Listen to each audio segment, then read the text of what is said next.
The fluorescent lights hummed overhead in the military dining facility, casting their familiar harsh glow across rows of metal tables filled with service members from various branches. It was 1800 hours, peak dinner time at the joint training facility, and the atmosphere buzzed with the usual mix of exhausted conversation and clinking utensils against metal trays. Lieutenant Commander Sarah Martinez moved through the Chow line with practiced efficiency, her Navy uniform crisp despite having completed a grueling 18-hour training exercise just 2 hours prior. At 32, she carried herself with the quiet confidence that came from 15 years of military service and countless high-stakes operations. Her dark hair was pulled back in regulation style, and though fatigue showed in the slight shadows under her eyes, her posture remained perfectly straight.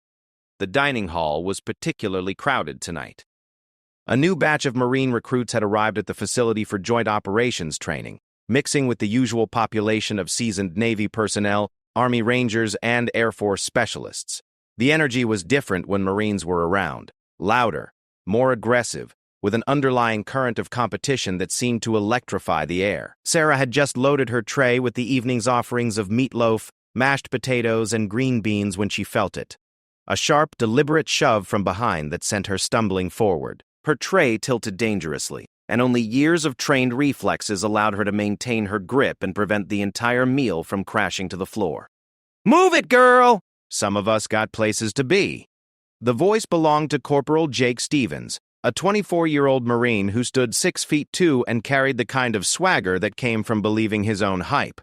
His fellow Marines had dubbed him Tank during boot camp, and he wore the nickname like armor. Fresh off a successful deployment in Eastern Europe, Stevens had developed a reputation for being aggressive, loud, and dismissive of anyone he perceived as weak or in his way. Sarah turned slowly, her movements deliberate and controlled. The dining hall didn't exactly go quiet, but there was a noticeable shift in the ambient noise level as nearby conversations paused. Several service members glanced over, sensing the tension that had suddenly materialized near the beverage station. "Excuse me?"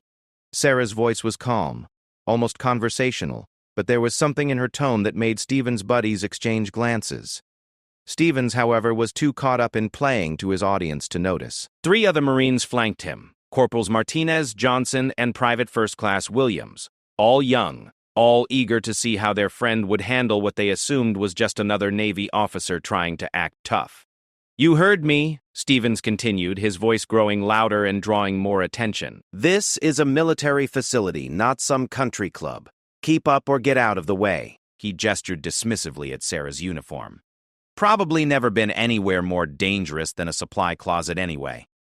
The comment drew chuckles from his companions, but Sarah noticed something interesting happening around them. At the tables nearest to their confrontation, several groups of men had stopped eating entirely.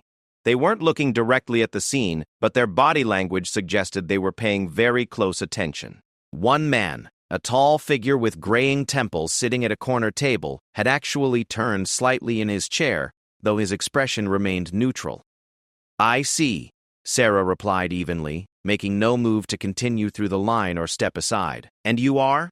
"Corporal Jake Stevens, United States Marine Corps," he announced proudly, straightening to his full height. "Maybe you've heard of us? We're the ones who do the real fighting while the Navy floats around in their boats." This drew more laughter from his group, but Sarah noticed that the reaction from the rest of the dining hall was quite different. If anything, the atmosphere was becoming more tense, not more amused. She could feel eyes on her from multiple directions, and she recognized the sensation from her operational experience. It was the feeling of being in a room full of predators who were assessing a potential threat. "Well, Corporal Stevens," Sarah said, her tone remaining perfectly professional, "I appreciate your enthusiasm for your branch of service. However, I think there might be a small misunderstanding here," Stevens scoffed. "What misunderstanding?" "You're blocking traffic, girl. Simple as that." The word girl hung in the air like a challenge. Sarah had heard it countless times throughout her career, used as a weapon designed to diminish and dismiss. Early in her service, it had stung. Now, after everything she'd been through and everything she'd accomplished, it simply provided her with information about the person using it. "My name," she said quietly, "is Lieutenant Commander Martinez, and I think before this conversation goes any further, You might want to look around this dining hall a little more carefully. It's about history. Stevens laughed outright. Lieutenant Commander? Right. What's next? You gonna tell me you're some kind of special forces princess? Something like that, Sarah replied. It was then that Petty Officer First Class Marcus Thompson decided he couldn't watch this train wreck continue in silence. Thompson had served under Sarah's command for 3 years and had personally witnessed her in action during some of the Navy's most classified operations. He stood up from his table, his movement causing a ripple effect as other sailors began to take notice. "Corporal," Thompson said, his voice cutting through the ambient noise of the dining hall, "I think you might want to reconsider your approach here." And who the hell are you? Someone who knows exactly who you're talking to, Thompson replied. He looked at Sarah, seeking permission with his eyes. When she gave him an almost imperceptible nod, he continued. That's Lieutenant Commander Sarah Martinez, and unless you've been living under a rock for the past 5 years, you should recognize that name. Izbeyov set the pilot of James at a past canal. It was different for him. But before his companion had got in past, people put up history on the plane. This, his expression. This is the book, it's about history. But his pride was purely offended. Jake, he whispered urgently, tugging at Stephen's sleeve. Dude, I think you need to... Need to what? Stephen snapped, shaking off his friend's grip. I don't care if she's an admiral's daughter or what. She was in my way, and I moved her. End of story. Sarah felt a familiar calm settling over her, the same mental state that had carried her through dozens of high-stakes operations. She was no longer annoyed or offended by Stephen's behavior. Instead, she was simply curious to see how far he would push this before reality set in. Corporal Stevens, she said, let me ask you a question. What do you know about Operation Neptune's Arrow? The question seemed to come out of nowhere, and Stevens looked genuinely confused. What's that supposed to mean? How about Operation Blackwater 7, or the Kandahar Embassy extraction? Each name Sarah mentioned caused subtle reactions throughout the dining hall. Men who had been pretending not to listen were now openly staring. The graying man at the corner table had set down his fork entirely and was watching the exchange with sharp interest. Look, lady, Stevens began. Lieutenant Commander, Sarah corrected firmly. Whatever. I don't know what kind of game you're playing, but... He was interrupted by a new voice, one that carried the kind of authority that made even Marines snap to attention. Is there a problem here? The speaker was Master Chief Petty Officer James Patterson, a man whose reputation preceded him into any room he entered. At 45, Patterson had served in more classified operations than most people had heard of. His presence alone was enough to change the entire dynamic of the situation. Stevens, despite his bravado, recognized the rank and authority radiating from the newcomer. No, Master Chief, just a little misunderstanding. Patterson looked at Sarah, and she saw the flash of recognition in his eyes. They had worked together before, though the details of that collaboration were classified at levels that would require special clearance just to acknowledge. Lieutenant Commander Martinez, Patterson said formally. I trust everything is satisfactory? Perfectly satisfactory, Master Chief. Sarah replied. The corporal here was just explaining his understanding of military protocol and chain of command. Patterson's gaze shifted to Stevens, and there was something in that look that made the young Marine's confidence begin to crack. Is that so, Corporal? Before Stevens could respond, another voice joined the conversation. Sarah Martinez? I thought that was you.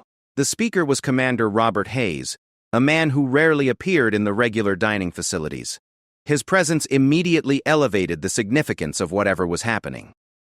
Hayes commanded respect not just from his rank, but from his reputation as one of the Navy's most decorated special operations officers. Commander Hayes, Sarah acknowledged with a nod. Hayes looked around the group, his eyes settling on Stevens. I hope everyone's treating one of our finest officers with appropriate respect. Stevens was beginning to look like a man who had just realized he was standing in quicksand, but his pride still wouldn't let him fully grasp the situation.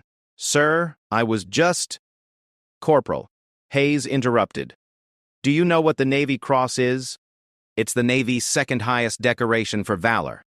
That's correct. Do you know how many women have received the Navy Cross in combat? No, sir. Very few, Hayes replied. Lieutenant Commander Martinez is one of them. Effectively, perpetuating designations. Perpetuating designations. Conversations at nearby tables had stopped entirely, and Sarah could sense the shift in attention. What had started as a minor confrontation between a Marine and a Navy officer was becoming something much more significant. She's also, Hayes continued, the Navy's youngest female officer to complete SEAL qualification training, though that particular achievement isn't something we advertise widely. The words hit Stevens like a physical blow. The color drained from his face as the implications began to sink in. SEAL qualification training for women was still relatively new, highly controversial, and exceptionally rare. The standards were identical to those for men, meaning that anyone who completed the program had endured some of the most brutal training the military had to offer. But more importantly, Hayes went on, his voice carrying to more tables now, Lieutenant Commander Martinez holds the record for the most successful high-value target extractions in Navy Special Operations history. 17 missions, 0 casualties, 100% mission success rate. Sarah remained perfectly still throughout this recitation of her accomplishments, her expression giving nothing away. She had learned long ago that letting others speak for her achievements was often more effective than defending herself directly. Stevens looked around the dining hall and suddenly realized that he was no longer seeing random service members eating dinner. The men at the surrounding tables, men he had dismissed as typical Navy personnel, were looking at him with expressions that ranged from amusement to outright hostility. These weren't ordinary sailors. The way they carried themselves, the way they had positioned themselves throughout the room, even the way they had been quietly watching the confrontation from the beginning, everything suddenly made sense. Every SEAL in the room, Hayes said quietly, following Stevens' gaze around the dining hall. And there are quite a few here tonight, thanks to the joint training exercise. They all know exactly who Lieutenant Commander Martinez is. They've either served with her, served under her command, or served alongside units she's led. Stevens' 3 companions had gone completely silent. Corporal Martinez looked like he wanted to disappear into the floor. Private First Class Williams had taken an unconscious step backward, as if distance might somehow remove him from the situation. Now, Commander Hayes continued, I believe you had something you wanted to say to the Lieutenant Commander. The dining hall was now almost completely silent except for the humming of the fluorescent lights and the distant sounds of kitchen staff cleaning dishes. Stevens stood frozen, caught between his pride and the growing realization that he had made a catastrophic error in judgment. Sarah finally spoke, her voice carrying clearly in the quiet room. Corporal Stevens, would you like to continue our conversation about military protocol and who belongs where in this facility? The question hung in the air like a challenge, and everyone in the room understood that what happened next would be remembered and retold for years to come. Stevens had pushed beyond the point of simple apology or graceful retreat. He had publicly challenged and disrespected one of the Navy's most accomplished special operations officers, in front of a room full of her peers and subordinates. The young Marine looked around one more time, finally seeing the room for what it really was. He was surrounded by some of the most elite warriors in the American military, and he had just insulted their leader, their colleague, and in many cases their former commanding officer. Sarah waited patiently, her tray still balanced in her hands, completely relaxed, despite being at the center of what was rapidly becoming a legendary confrontation. She had faced down enemy combatants in hostile territory, had made split-second decisions that determined whether missions succeeded or failed, and had earned the respect of some of the toughest men and women in the military. One arrogant Marine, no matter how tall or loud, was not going to intimidate her. The silence stretched on, thick with tension and anticipation, as everyone waited to see what Corporal Jake Stevens would do next. The silence in the dining hall stretched like a taut wire ready to snap. Corporal Jake Stevens stood frozen, his earlier bravado evaporating as the reality of his situation finally began to penetrate his consciousness. Around him, dozens of pairs of eyes watched and waited, most belonging to men who had earned their places among America's most elite warriors through years of sacrifice, training, and proven courage under fire. Sarah Martinez remained perfectly still, her tray balanced effortlessly in her hands, displaying the kind of composure that came from having faced genuinely life-threatening situations. She had learned patience in environments where a moment's panic could mean the difference between mission success and catastrophic failure. Waiting for a confused Marine to process his mistake was hardly challenging by comparison. Master Chief Patterson stepped slightly closer, his presence adding another layer of authority to the already charged atmosphere. "Corporal," he said, his voice carrying the tone of a man accustomed to being obeyed without question, "the lieutenant commander asked you a question."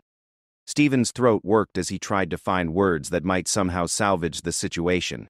His eyes darted around the room, taking in faces that had transformed from anonymous diners into a tribunal of judgment. The easy confidence that had carried him through his military career was crumbling, replaced by the dawning understanding that he had stumbled into something far beyond his ability to control or understand. He began, then stopped, the words catching in his throat. It was then that Petty Officer Thompson decided to provide some additional context. "Corporal Stevens," he said, his voice carrying clearly in the quiet room, "perhaps you'd be interested to know that Lieutenant Commander Martinez just returned from a 6-month deployment that officially doesn't exist.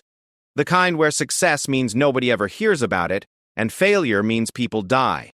Thompson had served directly under Sarah's command during 2 of those deployments that officially didn't exist. He had watched her make decisions under pressure that would have broken lesser officers, had seen her carry wounded teammates to safety while under enemy fire, and had witnessed her earn the absolute loyalty and respect of men who gave those commodities to very few people. The operation she completed last month," Thompson continued, "involved extracting a diplomatic attaché and his family from a hostile zone where 3 previous rescue attempts had failed. 0 casualties, 0 international incidents, 0 media coverage. That's how you know it was successful." Stevens's companion, Corporal Martinez, finally found his voice. "Jake," he whispered urgently, pulling at his friend's sleeve, "we need to go now." But Private First Class Williams, the youngest of Stevens's group, was staring at Sarah with something approaching awe. "Ma'am," he said, his voice barely above a whisper, "are you really? Did you actually?" Sarah turned her attention to the young private, and her expression softened slightly. Unlike Stevens, Williams seemed genuinely curious rather than confrontational. "What's your question, Private? Did you really complete SEAL training? The whole program?" The question hung in the air, and Sarah could sense the interest level spike throughout the room. Even among special operations personnel, the topic of women in SEAL training remained controversial and rarely discussed openly. "I completed the program," Sarah replied simply. "Same standards, same timeline, same instructors." What she didn't mention was that she had not only completed the program, but had finished in the top 15% of her class, had been selected for advanced training in close-quarters combat and high-altitude operations, and had subsequently been assigned to Task Force Blue, one of the Navy's most classified special operations units. Commander Hayes, who had been observing the exchange with growing interest, decided to add some perspective. Private Williams, Lieutenant Commander Martinez, didn't just complete SEAL training. She was the first woman to complete the program without any modifications to the standards or timeline. Her instructors described her performance as exemplary in their official reports. "More than exemplary," added a new voice from across the room. All eyes turned to see Captain Michael Torres rising from his table. Torres was a legend within Special Operations community, a man whose career spanned 3 decades and whose reputation was built on leading some of the most dangerous and successful missions in Navy history. His presence in the dining hall had gone unnoticed by most, but his decision to join the conversation changed everything once again. "Lieutenant Commander Martinez," Torres said as he approached the group, "completed Hell Week with a stress fracture in her left leg that she didn't report until after graduation. Her instructors didn't discover the injury until her mandatory post-training medical examination." Sarah felt a flush of embarrassment at having this particular detail revealed so publicly. The decision to continue training with the injury had been a calculated risk. Reporting it would have meant medical hold and recycling to a later class, essentially ending her chances of completing the program on schedule. The fracture had caused her significant pain for the final 3 weeks of training, but she had managed to hide it from instructors and fellow students alike. Hell Week, Torres continued for the benefit of Stevens and his companions, is considered by many to be the most physically and mentally demanding training in the American military. 5.5 days of continuous physical activity with a total of 4 hours of sleep. 75% of candidates quit during Hell Week alone. Stevens was now visibly sweating despite the air-conditioned environment. Each new piece of information was like another weight added to an already crushing load of realization about just how badly he had misjudged the situation. But what makes Lieutenant Commander Martinez truly exceptional, Torres went on, isn't just her completion of SEAL training. It's what she's done since then. Torres looked directly at Stevens as he spoke. Operation Blackwater 7, which she mentioned earlier, involved infiltrating a hostile compound in Syria to extract a captured intelligence operative. The mission required a 12-mile overland approach through enemy territory, neutralizing multiple guard positions without raising an alarm, extracting the target from a heavily fortified building, and exfiltrating through a combat zone under heavy fire. The room was completely silent now except for Torres's voice, which carried the authority of someone who had personally reviewed the classified after-action reports. Lieutenant Commander Martinez led a team of 8 men through that operation. They were in hostile territory for 14 hours, encountered enemy forces 6 separate times, and completed the extraction with 0 casualties and 0 compromised intelligence assets. The rescued operative provided information that prevented a terrorist attack on American soil that would have killed hundreds of civilians. Torres paused, letting the weight of his words settle over the room. That mission earned her the Navy Cross, and every man on her team received the Silver Star. The operation remains classified, but everyone in the Special Operations community knows the story. Stevens looked like he might be physically sick. The magnitude of his error was becoming clear not just to him but to everyone in the room. He had publicly challenged and disrespected a genuine American hero, someone who had risked her life repeatedly in service to her country, and had saved countless American lives through her actions. There's more, Torres continued relentlessly. Operation Neptune's Arrow involved extracting an entire diplomatic family from Kabul during the collapse. 17 people, including 5 children, moved through 12 miles of hostile urban terrain to reach a safe extraction point. Lieutenant Commander Martinez personally carried 2 wounded children for the final 3 miles when their parents were too injured to continue. Sarah shifted uncomfortably, unused to having her operational history discussed so openly. Most of her career achievements were classified at levels that made casual conversation impossible, but it seemed that tonight's circumstances had prompted several senior officers to reveal more than they normally would. The Kandahar embassy extraction, Torres added, required infiltrating a building held by 43 enemy combatants to reach 12 American diplomatic personnel who were trapped on the 3rd floor. Lieutenant Commander Martinez led her team through a floor-by-floor clearing operation that lasted 6 hours and resulted in the complete neutralization of the hostile force with 0 American casualties. By now, Stevens's 3 companions were staring at him with expressions of horror and disbelief. They had witnessed their friend publicly insult and physically push one of the most decorated female warriors in American military history. The social and professional consequences of such an action were almost too significant to contemplate. Private Williams, still the most genuinely curious of the group, asked another question. "Ma'am, how many operations have you led?" Sarah considered the question carefully. "That's classified information, Private, but I can tell you that in 8 years of active special operations duty, I've been assigned to Task Force Blue, Task Force Green, and Joint Special Operations Command. I've served in Afghanistan, Iraq, Syria, Somalia, and several locations I can't name." What she didn't add was that her personnel file contained commendations from the Joint Chiefs of Staff, personal letters of appreciation from 3 different Secretaries of Defense, and a classified recommendation for promotion that described her as one of the finest operational commanders of her generation. Private, what Lieutenant Commander Martinez isn't mentioning is that she holds the record for most successful high-value target operations without casualties. 17 missions, 43 enemy combatants neutralized. 67 American and Allied personnel extracted or rescued, 0 friendly casualties. The numbers hit the room like physical blows. Even among the elite special operations personnel present, such statistics were extraordinary. Most operators considered themselves fortunate to complete their careers without losing teammates. To achieve such results across 17 separate high-risk missions was almost unprecedented. Master Chief Patterson addressed Stevens directly. "Corporal, do you understand what you've done here tonight?" Stevens managed a weak nod, though his face had gone pale enough to suggest he might faint. You physically assaulted one of the most decorated special operations officers in the United States Navy, Patterson continued. You called her girl in a room full of men who have served under her command and owe their lives to her leadership.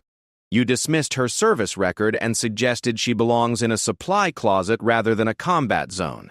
Each word hit Stevens like a hammer blow. The room remained utterly silent except for Patterson's voice, which carried the weight of absolute authority and barely contained anger. But more than that, Patterson went on, you did all of this in front of approximately 30 of her current and former teammates, subordinates, and fellow special operations personnel, men who have seen her in action, who have trusted their lives to her judgment, and who know exactly what kind of warrior she is.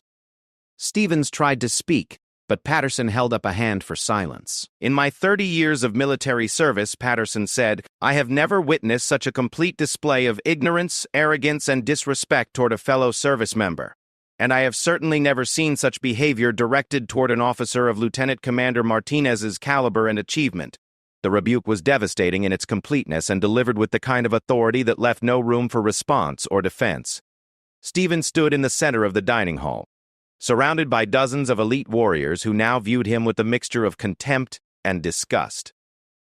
Sarah finally spoke, her voice cutting through the tension with calm authority. Corporal Stevens, I think there's been enough said here tonight. Why don't you and your friends finish getting your dinner and find a table? The offer was generous beyond what Stevens deserved, a graceful exit that would allow him to retreat with at least some dignity intact. But Stevens, perhaps driven by pride or perhaps simply too shocked to think clearly, made one final, catastrophic error. Look, he said, his voice cracking slightly, I don't care what anyone says. I still don't see why I should have to apologize to some Navy princess just because she got lucky on a few missions. The words fell into the silence like stones into still water, creating ripples of shock and outrage that spread throughout the room. Several men half rose from their seats, their faces dark with anger. The insult was so profound, so completely tone-deaf to everything that had just been revealed, that it seemed to stun everyone into momentary silence. Sarah felt something cold settle in her chest, the same sensation she experienced when enemy contact was imminent and violence became inevitable. She had offered Stevens a way out, had been prepared to let the incident end with his dignity partially intact, and he had chosen instead to double down on his disrespect and ignorance. Captain Torres stepped forward, his face hard as granite. Corporal Stevens, he said, his voice carrying the kind of quiet menace that made seasoned warriors step aside, you have exactly 10 seconds to apologize to Lieutenant Commander Martinez before this situation escalates beyond your ability to manage.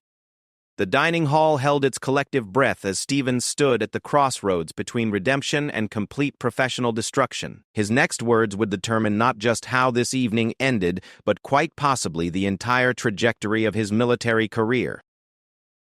The 10 seconds that Captain Torres had given Corporal Jake Stevens stretched like an eternity. In that suspended moment, the entire dining hall seemed to exist in a bubble of absolute silence, where even the ambient sounds of the kitchen and ventilation systems faded into insignificance. Every person in the room understood that they were witnessing a defining moment, one that would be remembered and discussed for years to come. Stevens stood frozen, his face cycling through emotions like a broken traffic light. Confusion, anger, pride, fear, and dawning comprehension all flickering across his features in rapid succession. His three companions had taken several steps backward, instinctively distancing themselves from what was clearly about to become a career-ending catastrophe for their friend. Sarah Martinez remained perfectly still, her posture unchanged from when this entire confrontation had begun. She held her dinner tray with the same steady grip, her expression neutral but alert. She had been in situations where split-second timing meant the difference between life and death, where reading an opponent's intentions could determine mission success or failure. Watching Stevens struggle with his decision was almost anticlimactic by comparison. But she could also see something else happening in the room around them. The SEALs and other special operations personnel weren't just watching anymore. They were positioning themselves. Subtle shifts in body language, small adjustments in seating positions, the way several men had quietly moved their hands to rest on their laps. These were combat veterans whose instincts had been honed by years of dangerous operations, and those instincts were now screaming that the situation was about to escalate. Master Chief Patterson stepped closer to Stevens, his presence adding another layer of authority and menace to the already charged atmosphere. "Son," he said, his voice barely above a whisper but carrying clearly in the silence, "you are standing at the edge of a cliff. The next words out of your mouth will determine whether you step back to solid ground or jump off into the abyss." Stevens' eyes darted around the room one more time, and Sarah could see the exact moment when the full reality finally penetrated his consciousness. He wasn't just facing down one Navy officer anymore. He was surrounded by dozens of men who had served with her, fought alongside her, and trusted their lives to her leadership. Men who had watched her make impossible decisions under extreme pressure, and had seen her bring everyone home alive against overwhelming odds. More than that, he was surrounded by warriors who understood exactly what his behavior represented. It wasn't just disrespect toward a fellow service member. It was a rejection of everything they believed in, everything they had sworn to protect and defend. Sarah Martinez embodied the ideals they had all dedicated their lives to serving: courage, sacrifice, honor, and an unwavering commitment to the mission and to each other. Stevens began, his voice cracking. "Think very carefully," Commander Hayes interrupted, stepping forward to join Torres and Patterson in what was beginning to look like a tribunal of judgment. "Your next words will be recorded in official reports, discussed in performance evaluations, and remembered by everyone in this room for the rest of their careers." Stevens looked at Sarah, and for the first time since the confrontation began, she saw something like genuine recognition in his eyes. The arrogant young Marine who had shoved her out of his way was finally seeing her as she actually was. Not just another Navy officer, but a warrior whose accomplishments and sacrifices had earned her a place among America's most elite military personnel. "Ma'am," he said finally, his voice barely audible, I apologize." The words fell flat in the charged atmosphere, inadequate to the magnitude of the offense and lacking any real conviction or understanding. Sarah could see from the expressions around the room that Stevens' half-hearted apology had satisfied no one and had possibly made the situation worse by demonstrating how little he actually comprehended about what he had done. Private Williams, the youngest of Stevens's group, suddenly stepped forward. "Ma'am," he said, addressing Sarah directly, "I want to apologize too. Not just for Corporal Stevens, but for all of us. We should have known better.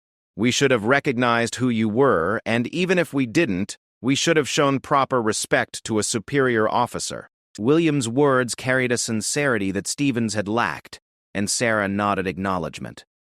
"Thank you, Private. Your apology is accepted."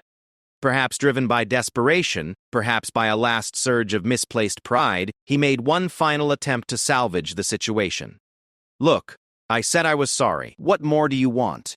I didn't know who she was. If I had known she was some kind of special forces person, I wouldn't have said anything." The words landed like a grenade in the silent room. Stevens had not only failed to offer a meaningful apology, he had made it clear that he understood nothing about what had happened. His regret wasn't for disrespecting a fellow warrior, it was for getting caught doing it to someone whose reputation made retaliation inevitable. Captain Torres took one step forward, and the temperature in the room seemed to drop by 10 degrees. "Corporal Stevens," he said, his voice carrying the kind of quiet menace that made hardened combat veterans step aside, "you have just demonstrated that you understand absolutely nothing about what occurred here tonight." Torres looked around the room, making eye contact with several of the SEALs and other Special Operations personnel who had been watching the confrontation unfold. What he saw in their faces seemed to confirm something in his mind. "You seem to believe," Torres continued, "that your error was in failing to recognize Lieutenant Commander Martinez's identity and accomplishments. That's not your error, son. Your error was in believing that military rank and courtesy are somehow conditional, that respect for fellow service members depends on their reputation or achievements." The rebuke was delivered with surgical precision, cutting straight to the heart of Stevens' fundamental misunderstanding. Around the room, heads nodded in agreement as Torres articulated what many had been thinking. "Every person in this dining hall," Torres went on, deserves your respect and courtesy simply by virtue of wearing an American military uniform and serving their country. The fact that Lieutenant Commander Martinez has distinguished herself through exceptional service and sacrifice makes your behavior worse, not different. Sarah finally set down her dinner tray on a nearby table and addressed Stevens directly. "Corporal, may I ask you a question?" Stevens nodded, though he looked like he was bracing for another blow. "When you pushed me and called me girl, what exactly did you think you were accomplishing?" The question caught Stevens off guard. He had clearly expected anger, threats, or continued recitation of Sarah's accomplishments. Instead, she was asking him to examine his own motivations and behavior. I was just trying to get through the line faster," he stammered. "By physically assaulting a superior officer?" "I didn't assault anyone. I just gave you a little push." "I see." "And the comments about supply closets and country clubs?" Stevens's face reddened. I thought, you thought what, exactly?" The question hung in the air, and Stevens seemed to realize that any answer he gave would only dig his hole deeper.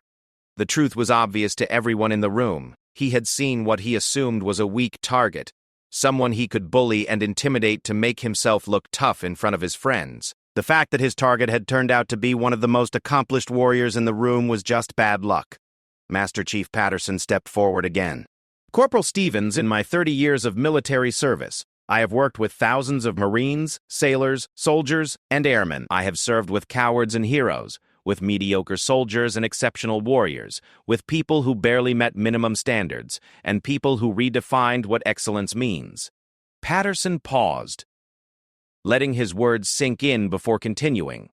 "In all that time, I have never encountered anyone who needed to prove their worth by diminishing others. The strongest warriors I've known have been those who lifted up their teammates, who showed respect to everyone regardless of rank or reputation, who understood that our strength comes from unity and mutual support." The rebuke was devastating in its quiet authority. Patterson wasn't just criticizing Stevens' behavior. He was explaining why that behavior marked him as fundamentally unsuited for the kind of military service that truly mattered. "Lieutenant Commander Martinez," Patterson continued, "has never needed to prove her worth by tearing others down. Her record speaks for itself, but more importantly, every person she has served with will tell you that she made them better warriors, better leaders, and better people." Sarah felt uncomfortable being the subject of such praise, but she also understood the larger point Patterson was making. Leadership in combat wasn't about dominance or intimidation. It was about earning trust, demonstrating competence, and inspiring others to achieve more than they believed possible. One of the SEALs who had been sitting quietly at a corner table suddenly stood up. Petty Officer First Class David Chen was a man whose own reputation within the special operations community was formidable, and his decision to join the conversation represented another escalation in the seriousness of the situation. "Corporal Stevens," Chen said, walking over to join the group around Sarah. "I served under Lieutenant Commander Martinez's command in Afghanistan. 3 separate deployments, 18 months of combat operations total." Chen looked directly at Stevens as he spoke. "In that time, I watched her make decisions that saved the lives of everyone in our unit. I watched her carry wounded teammates to safety while under enemy fire. I watched her refuse medical evacuation for her own injuries until everyone else was safely out of the combat zone." Chen paused, his voice taking on a harder edge. "But more than that, I watched her show respect and courtesy to every single person she encountered, regardless of their rank, experience, or background. She treated everyone from fresh recruits to senior officers with the same professionalism and dignity." The contrast being drawn was unmistakable. It's about history. Sarah's behavior consistently demonstrated the values that military service was supposed to represent, while Stevens' actions showed a fundamental lack of understanding about what those values actually meant. Another voice joined the conversation. "She also," said Lieutenant Junior Grade Maria Santos, rising from her table, "personally mentored 12 junior officers during her time at Naval Special Warfare Command. 8 of those officers have since been selected for advanced training programs, and 3 have received combat decorations of their own." Santos was one of only a handful of women in the dining hall, and her decision to speak carried special significance. Lieutenant Commander Martinez didn't just break barriers for herself, she opened doors for the rest of us. Her success made it possible for other women to be considered for special operations training and assignments. Stevens was beginning to look overwhelmed by the steady accumulation of testimony about Sarah's character and accomplishments. Each new voice added another layer to his understanding of just how badly he had misjudged the situation. But Sarah could see something else happening. Stevens wasn't just learning about her reputation. He was witnessing something more fundamental about military culture and values. The people defending her weren't doing so because she was famous or decorated. They were doing so because she represented everything they believed in about what military service should be. "Corporal Stevens," Sarah said, her voice cutting through the growing chorus of testimony. "I think we've made our point. The question now is what you're going to do with what you've learned." Stevens looked around the room one more time, finally seeing it clearly. These weren't just random service members who happened to be eating dinner. They were a community of warriors bound together by shared values, shared sacrifices, and mutual respect. His behavior had violated the fundamental principles that held that community together. "Ma'am," he said, his voice stronger and more sincere than it had been all evening, "I was completely wrong. Not just about who you are, but about how I should treat fellow service members. I let my ego and my prejudices cloud my judgment, and I behaved in a way that dishonors my uniform and everything the Marine Corps stands for." The apology was more complete than his previous attempts, but Sarah could still see reservation in his eyes. He was sorry for getting caught, sorry for the consequences he now faced, but she wasn't certain he truly understood the deeper issues at play. "Corporal," she said, "do you know why everyone in this room is so upset about what happened tonight?" Stevens thought for a moment. "Because I disrespected a superior officer?" "That's part of it," Sarah acknowledged, "but there's something more important." She gestured around the room. "Every person here has taken the same oath you did when you enlisted. We've all sworn to support and defend the Constitution of the United States against all enemies, foreign and domestic. We've all promised to bear true faith and allegiance to our country and to obey the orders of those appointed over us." Sarah paused, making sure Stevens was following her logic. "But underlying all of that is a simpler promise, that we will treat each other with the respect and dignity that every American warrior deserves. When you pushed me and called me girl, when you dismissed my service and suggested I belonged in a supply closet, you weren't just insulting me. You were violating the trust that holds our entire military together." The explanation seemed to resonate with Stevens in a way that the recitation of Sarah's accomplishments had not. For the first time, he looked like he was beginning to understand the deeper significance of his actions. "Ma'am," he said finally, "I understand now, and I want you to know that I will spend the rest of my military career trying to make up for what I did tonight. I will never again let prejudice or ignorance guide my actions toward a fellow service member." Sarah studied his face for a long moment, looking for signs of sincerity. What she saw gave her some hope, genuine remorse, real understanding, and what appeared to be a firm commitment to do better. "Corporal Stevens," she said, "I accept your apology. But more importantly, I want you to remember this conversation every time you encounter someone you don't immediately understand or respect. The uniform makes us all equal, regardless of what we look like or where we come from."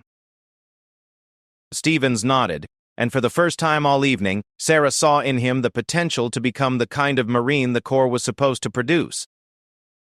Someone who understood that true strength came from lifting others up rather than tearing them down. The dining hall began to return to normal, as conversations resumed and people turned back to their meals. But Sarah knew that the story of what happened that evening would be told and retold throughout the special operations community for years to come.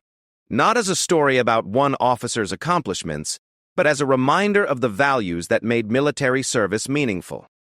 As Stevens and his companions finally moved away to find a table, Private Williams lingered for a moment. "Ma'am," he said quietly, "thank you for handling that the way you did. You could have destroyed him completely, but you chose to teach instead." Sarah smiled. The first genuine smile she had shown all evening.